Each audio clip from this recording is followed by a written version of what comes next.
మహాదేవుడును మన రక్షకుడైన యేసుక్రీస్తు వారి శ్రేష్టమైన నామంలో ఉదయకాల మన్నా అనే చక్కని కార్యక్రమం చూస్తున్న మీ అందరికీ నిండు హృదయంతో వందనాలండి. దేవుని కృప మీకు తోడై ఉండును గాక. రండి, బైబిల్ గ్రంథంలో నుంచి ఒక చక్కని వాక్యాన్ని మనం ఈ రీతిగా చదువుకుందాం. 19వ అధ్యాయం లూకాసు వార్త 48వ వచనం. ప్రజలందరూ ఆయన వాక్యమును వినుటకు ఆయనను హత్తుకొని ఉండిరి గనుక ఏమి చేయవలెనో వారికి తోచలేదు. ప్రియులారి, చదువుకున్నటువంటి వాక్యంలో ఆ పై వచనాన్ని కూడా మనం చూస్తే ఆయన ప్రతిదినం దేవాలయములో బోధించుచున్నప్పుడు అంటూ 47వ వచనం ప్రారంభమైంది. యేసయ్యకున్న ఒక అలవాటు ఏంటంటే ప్రతిరోజు దేవుని మందిరానికి వెళ్ళి బోధిస్తాడు. ప్రతిదినం దేవాలయంలో బోధిస్తున్నాడట, ప్రతిరోజు బోధిస్తున్నాడు. ప్రియబిడ్డ, ఈ రోజున కూడా ప్రతిరోజు దేవుని వాక్యం మనకి వినపడుతుంది. ప్రభు మనకి చెప్తున్నాడు. మందిరాల్లో కానీ, యూట్యూబ్ ద్వారా కానీ, టీవీల ద్వారా కానీ ప్రభు ప్రతిరోజు మనతో మాట్లాడుతున్నాడు. ఆ రోజు మాట్లాడినట్టే.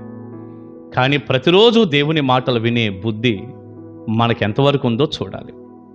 వినుబుద్ధిని మాకు పుట్టించయ్యా అని నువ్వు ప్రార్థన చేసుకోవాలి.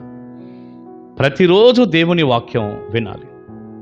కొన్నిసార్లు దైవజనులుగా మేము అందించిన సందేశాలండి, సంఘంలో ఉన్నవారు కూడా చాలామంది ప్రతిరోజు మేము చూడటం లేదండి అనేవారిని ప్రతి దైవజనుడు, మేము అందరం చూస్తూనే ఉంటాం.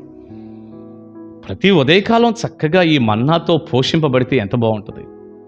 ప్రతి ఉదయం ఒక చిన్న వర్తమానంగా ఈ దైవ స్వరాన్ని వింటే ఎంత బాగుంటుంది. ప్రతిదినం దేవుని వాక్యం వినాలి. అలా ఆయన బోధిస్తున్నప్పుడు ప్రధాన యాజకులను, శాస్త్రులను, ప్రజలలో ప్రధానులను ఆయనను నాశనము చేయ చూచుచుండిరి గాని అని ఉంటుంది 47వ వచనంలో. ఆయన వాక్యం చెబుతుంటే ఈ అసూయ పరులందరూ కూడానండి ఆయనకి వ్యతిరేకంగా మారారు. ఆయన్ని నాశనం చేయాలి అనుకుంటున్నారు. ఎందుకో దేవుని వాక్యం అంటే వారికి గిట్టట్లా, దేవుని మాటలంటే వారికి ఇష్టంగా లేదు. ప్రజలు ఆ మాటలు విని మారిపోయి ఆయన తట్టు ఎక్కడ వెళ్ళిపోతారో, మమ్మల్ని ఎవరు పట్టించుకోరు ఎవరు, మా దగ్గర ఉన్న సంఖ్య తగ్గిపోతుందేమో, ఆయన వైపుకి వెళ్ళిపోతుందేమో, ఏదో ఒక రకమైన అసూయలండి. అసూయలు, ఏవేవో బోలెడు కారణాలు. యేసు ప్రభు మీద కోపం, ఆయన్ని నాశనమే చేయాలనుకున్నారట. ఈనాటికి కూడా ఇలాంటి కార్యాలు జరుగుతూనే ఉన్నాయిగా. ప్రియబిడ్డ, మాట చెప్పనా, ఆనాడైనా ఈనాడైనా యేసయ్యకు కానీ ఆయన వాక్యానికి కానీ వ్యతిరేకమైన వాతావరణం ఎప్పుడు కూడా నిలబడదండి. దేవుని వాక్యం ఒక సునామీలాగా ప్రపంచం అంతా కూడా ఆనాటి నుంచి ఈనాటి వరకు వ్యాపించింది.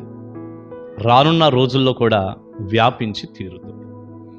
ఇలాంటి వాతావరణం కలుగుతున్న పరిస్థితుల్లో 48వ వచనంలో ఏమని చూస్తామంటే, ప్రజలందరూ ఆయన వాక్యమును వినుటకు ఆయనను హత్తుకొని ఉండిరి అని మనం చూస్తున్నాం. అలా హత్తుకున్నారు కాబట్టి ఆయన్ని పాడు చేయాలి, నాశనం చేయాలి అనుకున్న వారు కూడా ఏమీ చేయలేక వారు వెళ్ళిపోయారు. ఏం చేయాలో వారికి తోచట్లేదట. ఎందుకంటే ప్రజలందరూ కూడా యేసయ్య వాక్యానికి ఇష్టపడ్డారు. ఆయన వాక్యాన్ని హత్తుకుంటున్నారు. చక్కటి మాట. ప్రజలందరూ ఆయన వాక్యమును వినుటకు ఆయనను హత్తుకొని ఉండి. ప్రియ బిడ్డ, ఈ రోజున ఒక మాట చెప్పనా, దేవుని బిడ్డగా నువ్వు యేసయ్యని ఎందుకు నమ్మావు? మందిరానికి ఎందుకు వస్తున్నావు? ప్రభు దగ్గర నువ్వు ఉన్నావే, దానికి కారణం ఏంటి? ఏదేదో లోక సంబంధమైనటువంటి వాటి కొరక, నాకేదో అది దొరికిద్ది, ఇది దొరికిద్ది, ఏదో బోలెడని దీవెనలు వచ్చేస్తాయి, దాని కొరకే ప్రభు దగ్గరికి వచ్చారా? అవునండి, చాలామంది దాని కొరకే, వాక్యం కొరకు కాదు. వాక్యం కొరకు యేసయ్యని హత్తుకున్నారట ఈ ప్రజలు. అసలు ఈ రోజున హత్తుకునేవారే కనిపించటం లేదు, చాలా అరుదుగా. వాక్యం కోసం హత్తుకునేటటువంటి ప్రజల్ని ఏడ చూడగలుగుతున్నాం? ఒకవేళ ఆయన దగ్గరికి ఏదో పరిగెత్తుకొని వచ్చినట్టు కనపడినా ఏవో స్వస్థతల కోసమో, మేలుల కోసమో, అది ఇది కావాలని వచ్చేవారి సంఖ్య ఉంది. కానీ వాక్యం కోసం ఆయన్ని హత్తుకునే వారి సంఖ్య ఎంత తక్కువగా ఉందో చూస్తే ఆశ్చర్యంగా ఉంటుంది. ఎవరికైనా అవసరం వచ్చినప్పుడు పరిగెత్తుకుంటూ వస్తుంటారు. బాగోలేదు, ఆరోగ్యం బాగలేదు, కుటుంబ పరిస్థితులు బాగలేదు, అదేదో కష్టంగా ఉంది, ఇదేదో కష్టంగా ఉంది, అలా పరిగెత్తుతారు. కానీ వాక్యం కోసం ఆయన్ని హత్తుకోవటం అనేది ఎంత గొప్ప సంగతో కదా. వాక్యం కోసం ప్రభు దగ్గర ఉండాలి. వాక్యం రోజు చదువుకోవాలి. వాక్యంలో నుంచి ప్రభు మనతో మాట్లాడాలి. మందిరానికి వచ్చినా దేవుని వాక్యం మీద ఎంతో మనసు పెట్టుకోవాలి. ఈ రోజున మందిరానికి అలవాటుగా వచ్చినా కూడా అండి, మందిరంలో ఉండే దిక్కులు చూడటం, మందిరంలో ఉండే ప్రక్కవారితో మాట్లాడటం, మందిరంలో ఉండే మనసంతా ఎక్కడో పెట్టడం, మందిరంలో ఉండే ఫోనుకి ఎలుక్కోవటం, మందిరంలో ఉండే నిద్రపోవటం, ఇలా ఎన్నో చూడండి. ఎందుకని? వాక్యం మీద మనసు లేదు. వాక్యం కొరకు ప్రభువుని హత్తుకుందాం అన్నటువంటి ధ్యాస మనిషికి లేదు.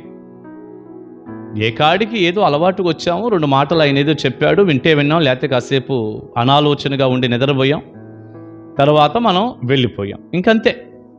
ప్రియబిడ్డ, అలా కాదు. వాక్యం కోసం దేవుణ్ణి హత్తుకో. వాక్యం కోసం ప్రభువుని నువ్వు హత్తుకుంటే, నువ్వు ప్రతిరోజు వాక్యం ధ్యానించి ప్రార్థించుకునే వ్యక్తివైతే నీ జీవితంలో ఎన్ని గొప్ప కార్యాలు జరుగుతాయో నువ్వే చూద్దుగా. కనుక ప్రియబిడ్డ, నేను త్వరగా ముగించే ముందు ఒక చక్కని మాట చెప్పనా? దేవుని వాక్యం కొరకు యేసయ్యను హత్తుకో. వాక్యాన్ని ప్రేమించు, వాక్యాన్ని ధ్యానించు, వాక్యాన్ని విను, వాక్యాన్ని చదువు, వాక్యాన్ని పాటించు, దానిని అవలంబించు, నీ జీవితంలోకి తీసుకో. చూడు, నీ జీవితంలో ఎన్ని కార్యాలు ప్రభువు చేస్తాడు. వేరే వేరే దాని కొరకు మందిరాల చుట్టూ తిరక్కండి. దేవుని జీవం కలిగిన వాక్యం కోసమే పరిగెత్తండి. చూడండి, వాక్యమే ప్రథమంగా ఉన్నటువంటి స్థలాల్లోకి ఎక్కువ మంది కనపడరు. సభల్లో, సంఘాల్లో వాక్యం ఉన్నా లేకపోయినా, అసలు ఆ చెప్పేవన్నీ కూడా తప్పులే అయినా, సరైన వాక్యం విని నీ ఆత్మ ఎదగకపోయినా, అక్కడ ఏదైనా కొన్ని కార్యాలు జరుగుతుంటే, నీకేదో కొంచెం ఆహ్లాదంగా మారితే, నీకేదో స్వస్థత వచ్చేస్తే, నీకేదో కలిసి వచ్చేస్తే, ఏదో డబ్బులు వచ్చేస్తే, అక్కడ అసలు ఇక చూడండి, ఇక్కడ ఏదో గొప్ప కార్యాలు జరిగిపోతున్నాయి, ఇక ఇంతకు మించిన ఆరాధన లేదు అని చాలామంది అలాంటి ఒక భ్రమలో, ఆలోచనలో బ్రతుకుతుంటారు.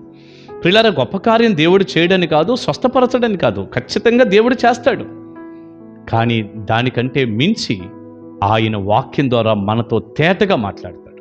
ఆది యందు వాక్యం ఉండెను, వాక్యము దేవుని యొద్దుండెను, వాక్యమే దేవుడై ఉండెను.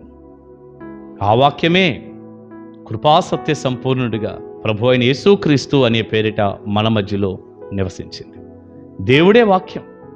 వాక్యాన్ని ప్రక్కన పెట్టావు అంటే, వాక్యం చదవబుద్ధి కావటం లేదు అంటే ప్రభువుని పక్కన పెట్టినట్టే కదా.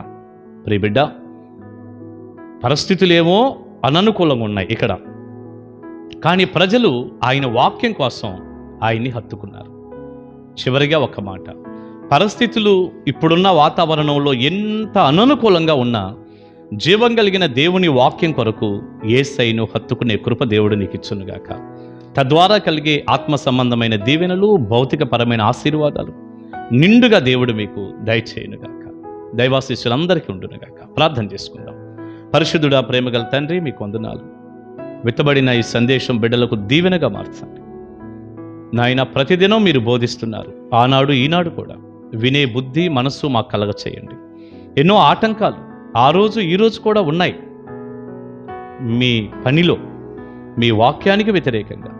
అయినా కూడా ప్రజలు మీ వాక్యం కొరకు మిమ్మల్ని హత్తుకున్నారు. అలాంటి రోజులు మాకు కావాలయ్యా, అలాంటి పరిస్థితి మాకు కావాలి. వాతావరణం ఎలాగున్నా, పరిస్థితులు ఎంత అభ్యంతరంగా, ఆటంకాలుగా మారినా వాక్యము కొరకు మిమ్మల్ని హత్తుకునే కృప మా అందరికీ దయచేయండి. తద్వారా కలిగే ఆశీర్వాదాలతో ఈ వర్తమానం విన్న ప్రతి బిడ్డను దీవించండి. యేసు నామాని ప్రార్థన మనవులు అడుగుచున్నాను తండ్రి. Amen, amen. God bless you. దేవుని కృప మీకు తోడై ఉండును గాక. ఆమేన్.